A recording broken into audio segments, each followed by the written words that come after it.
गरुड़ पुराण में वर्णित यह कथा हमें बताती है कि हमारे कर्म और मृत्यु के बाद किए गए संस्कार एक आत्मा के लिए कितने महत्वपूर्ण होते हैं। कहानी शुरू होती है त्रेता युग के एक प्रतापी राजा बब्रुवाहन से।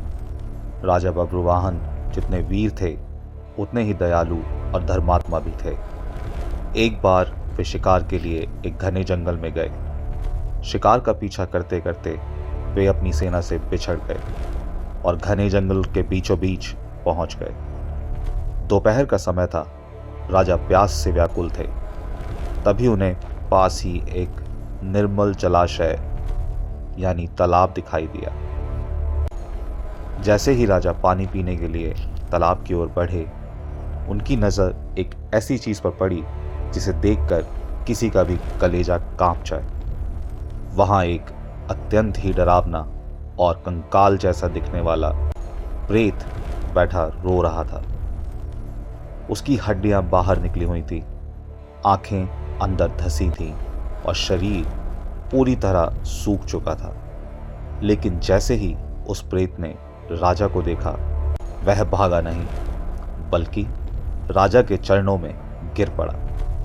राजा चकित रह गए जब उसे प्रेत ने मनुष्य की भाषा में बात करना शुरू किया।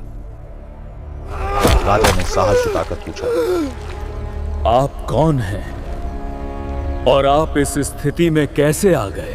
प्रेत ने करुण स्वर में कहा, हे राजन, पूर्व जन्म में मैं एक बहुत ही समृद्ध व्यापारी था। मेरे पास अपार धन दौलत थी, लेकिन मैं स्वभाव से बहुत ही स्वार्थी था। मैंने कभी किसी प्यासे को पानी नहीं पिलाया, कभी किसी गरीब को दान नहीं दिया। सारा जीवन केवल धन संचय में लगा रहा। जब मेरी मृत्यु हुई तो मेरा कोई सगा संबंधी नहीं था जिसने मेरा विधि विधान से श्राद्ध या पिंडदान किया हो।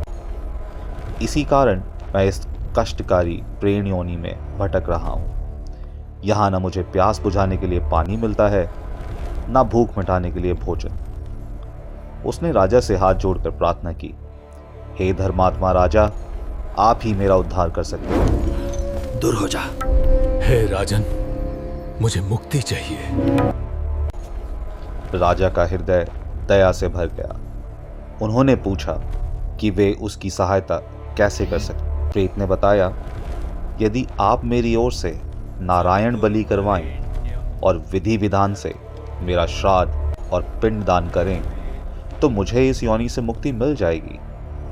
बदले में मैं आपको अपना वह गुप्त खजाना बताऊंगा जो मैंने जमीन में गाड़ रखा था। उस धन का उपयोग आप दीन दुखियों की सेवा में कीजिएगा। राजा ने उसे वचन दिया कि वे राजधानी लौटते ही ये सारे कार्य संपन्न करेंगे। राजा बब्रुवाहन ने अपनी राजधानी लौटकर उस खजाने को निकलवाया।